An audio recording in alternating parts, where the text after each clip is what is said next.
I am pleading with LeBron James as a father. Stop this. Stop this. We all know that Bronny James is in the NBA because of his dad. Bronny out here playing like ass cheeks right now, bro. Like son is horrible. Son is horrible. Son is horrible. You remember the clip everyone shared? The one where highlight accounts and NBA feeds were buzzing about Bronny checking in?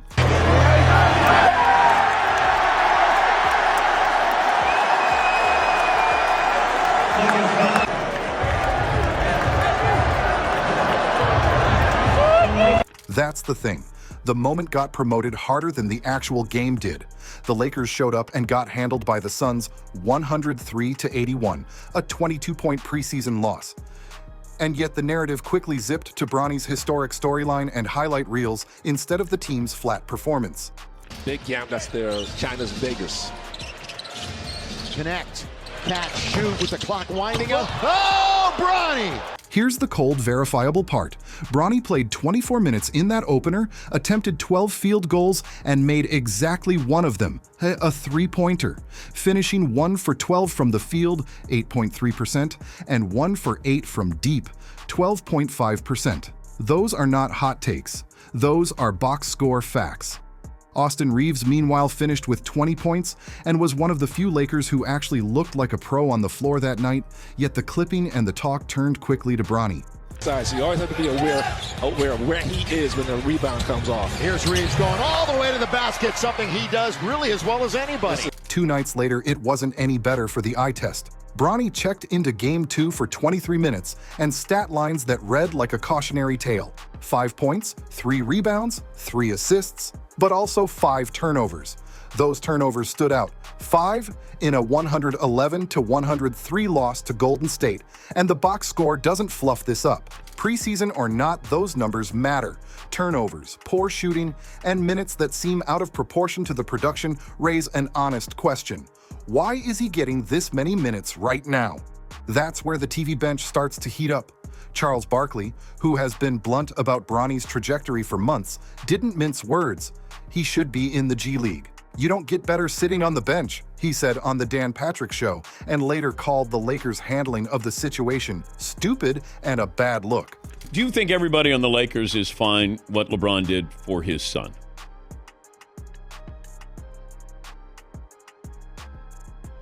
That's a great question.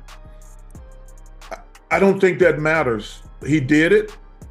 That kid, I wish him nothing but the best. He should be in the G League, getting better as a player. He should have been in the G League all year. I think it was a great story for them to go on the court together. Those are Charles's actual lines. He's not dancing around it. The argument Barkley and many others make isn't about family or sentimentality. It's about player development and competitive fairness. If a roster spot and rotation minutes are being used for development, that's one thing. If they're being dispensed because of who someone's father is, that's another. Let's spell out the basic basketball questions that hang over all of this, because they're not rhetorical fluff. They are practical role definitions teams use to build winning rosters. What is Bronny's purpose on this Lakers team? Is he a 3-and-D guy? The preseason box scores say no.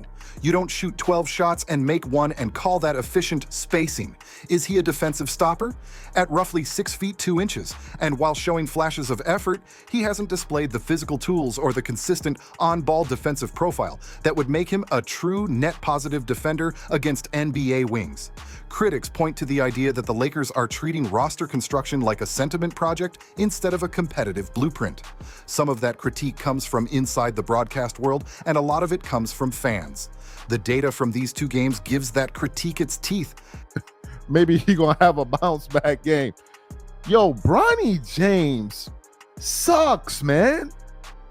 Bronny sucks. Guys, like, he's bad, bro. Now, a lot of the heat isn't coming from nowhere. Stephen A. Smith publicly pleaded with LeBron as a father, "Stop this," earlier in the year, arguing that Bronny's presence in the NBA right now lives too much in his lineage and not enough in demonstrable merit. I am pleading with LeBron James as a father. Stop this. Stop this. We all know that Bronny James is in the NBA because of his dad. That piece of the debate exploded into a courtside confrontation between LeBron and Stephen A. that everyone still talks about. Stephen A. walked back some phrasing after the dust-up, but the core point, that there's a perception Bronny is in the league in part because of his father, remains a central line of critique. You can't ignore that context when you see minutes and attempts that aren't producing. We love what we're seeing from him in the G League because that's where you belong. As you hone your skills and you get better and you legitimately earn, which I believe he has the potential to do. I am rooting for Bronny James. It would be cruel to root against him. He's a wonderful kid. I wish him nothing but the best. But he's LeBron James' son. And everybody knows what attention that brings. And it's not just Stephen A. Social feeds and sports radio have been a pressure cook for months. Fans and critics on Reddit and X are split between give the kid time and room to develop and this is nepotism feeding a franchise decision. The reactions go sideways quickly. Some fans reflexively lash out with ad hominem deflections. Everything from you hate your dad tropes to you just hate LeBron, instead of addressing the basketball evidence on the court. That defensive posture from some corners obscures the only productive conversation. What helps this team win? I think the kid's got potential. I think the kid will be in the NBA one day. I watched him in the G League doing his thing. I think he's going to be fine eventually.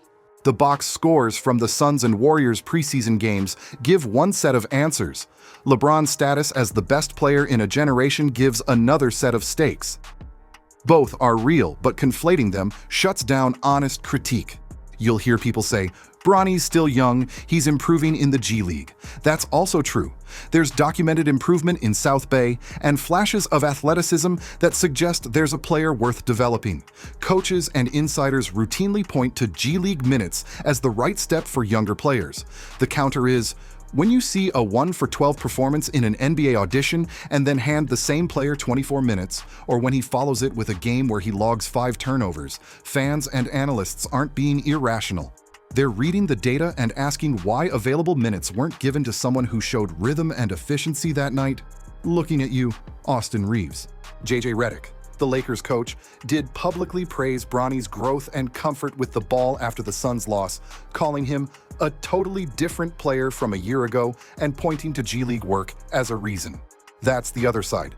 The coach sees something in practice and in developmental play that the scoreboard didn't reward in that moment.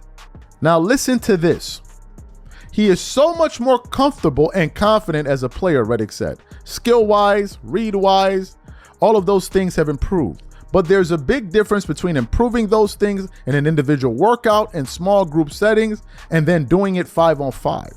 I have just felt like all of September and in our first 3 days of camp, he just looks more comfortable and confident. But let's be precise about how the story is being shaped. The media, highlight accounts, big clip Instagram and X feeds, and some national outlets are absolutely going to clip and promote the dramatic moment.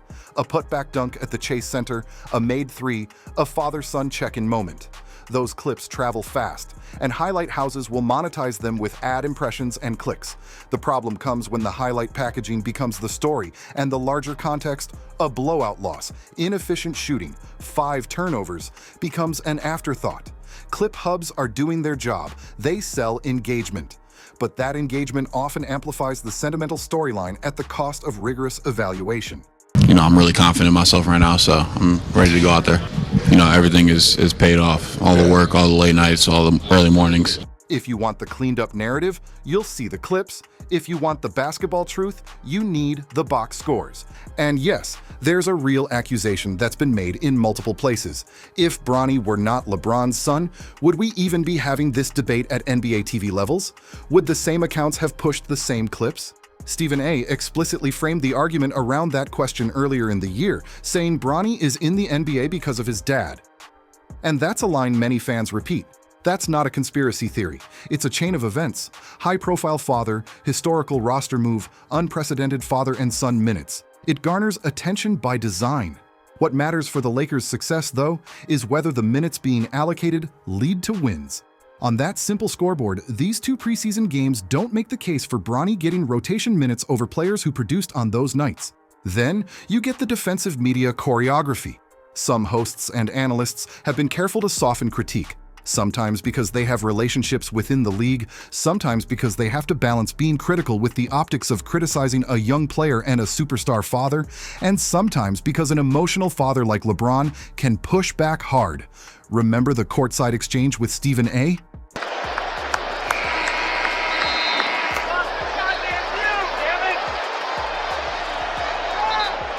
The result is a kind of media triage. Coaches praise, highlight accounts clip, and some pundits tamp down the immediate criticism, which in turn fuels the protected narrative many detractors complain about. There's a real media accountability question here. Are outlets prioritizing clicks and relationships over rigorous critique? The evidence of clipping behavior and selective framing says that's a reasonable conversation to have. Back to the team angle. Your roster is a finite resource. Preseason minutes are an audition not only for Bronny, but for the coaches trying to figure out which players deserve an early season role. When a player like Bronny, who shot 8.3% on 12 attempts and 12.5% on 8 threes in the Suns game, still logs the second most minutes on the team that night, reasonable people will ask whether minutes were being used to develop winning chemistry or to perpetuate a storyline. That's not only a fan gripe, it's a coaching and front office question. If the franchise's stated goal is to win now, minutes should correlate to performance and fit. The preseason box scores, again, are the primary artifacts for answering that question. There's also the stat padding versus substance angle. Preseason can be noisy. Free throw finishes, garbage time buckets, and highlight reels can be misrepresented as progress. I've watched outlets show Bronny's free throw makes and Summer League threes as evidence of a breakout, while glossing over a 1-for-12 shooting night in an NBA game. That selective snapshotting builds a narrative useful for clicks, but dangerous for truthful evaluation.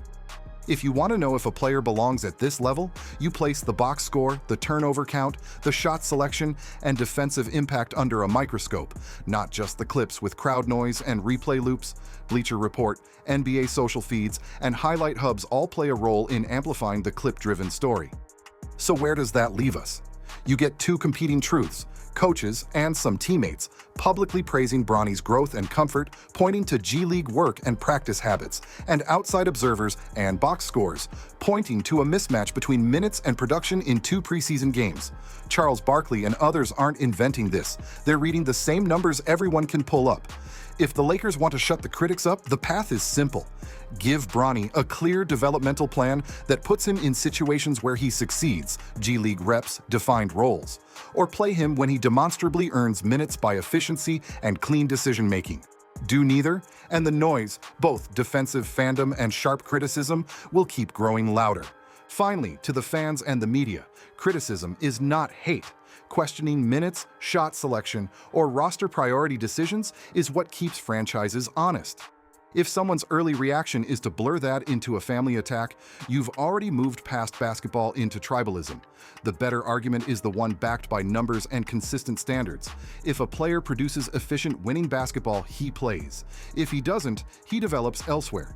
For the Lakers, the preseason so far is a reminder that legacy moments sell, highlight accounts splice, and true roster construction needs cold, consistent evaluation, whether it's Bronny James or anyone else wearing the purple and gold.